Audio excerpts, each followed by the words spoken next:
आगाह कयां खे सिंध जे मुख़्तलिफ़ इलाइक़नि में बरसात जो सिलसिलो जारी आहे, जॾहिं त गर्मी जो ज़ोर टुटी वियो आहे। हवा खे ॿुधाईंदा हलूं मौसम जे हवाले सां। सिंध जे मुख़्तलिफ़ इलाइक़नि में बरसात जो सिलसिलो जारी आहे, जंहिंखां पोइ गर्मी जो ज़ोर टुटी वियो आहे ऐं मौसम ख़ुशगवार थी वियो आहे। सांगड़, टडोजाम, तलहार, सीराणी, कड़ियो घमर ऐं ॿियनि शहरनि में तेज़ हवा सां बरसात पई आहे। टडोजाम में तेज़ हवा सां बरसात खां पोइ केतिरा ई वण किरी पिया आहिनि। हवा खे आगाह कंदा हलूं, अहम ख़बर आहे मौसम जे हवाले सां त सिंध जे मुख़्तलिफ़ इलाइक़नि में बरसात जो सिलसिलो जारी आहे। तव्हांखे ॿुधाईंदा हलूं, सांगड़, टंडोजाम, तलार, सीराणी, कड़ियो घवर ऐं ॿियनि शहरनि में तेज़ हवा सां बरसात पई आहे, जॾहिं त टंडोजाम में तेज़ हवा सां बरसात खां पोइ केतिरा ई वण किरी पिया आहिनि।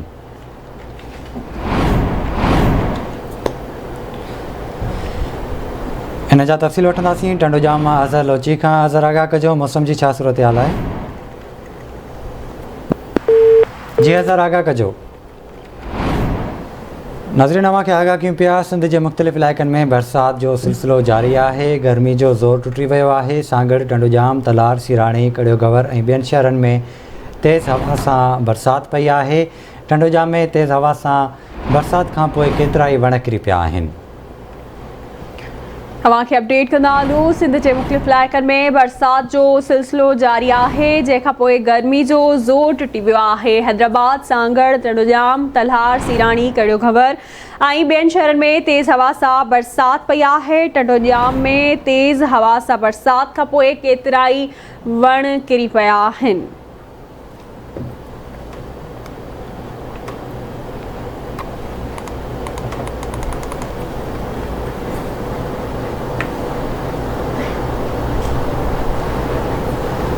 अपडेट कयूं पिया, सिंध जे मुख़्तलिफ़ इलाइक़नि में बरसात जो सिलसिलो जारी आहे। बरसात बाद गर्मी जो ज़ोर टुटी वियो आहे। सांगड़, टंडोजाम, तलार, सीराणी, कड़ियो घवर ऐं ॿियनि शहरनि में तेज़ हवा सां बरसात पई आहे, जॾहिं त टंडोजाम में तेज़ हवा सां बरसात खां पोइ केतिरा ई वण किरी पिया आहिनि।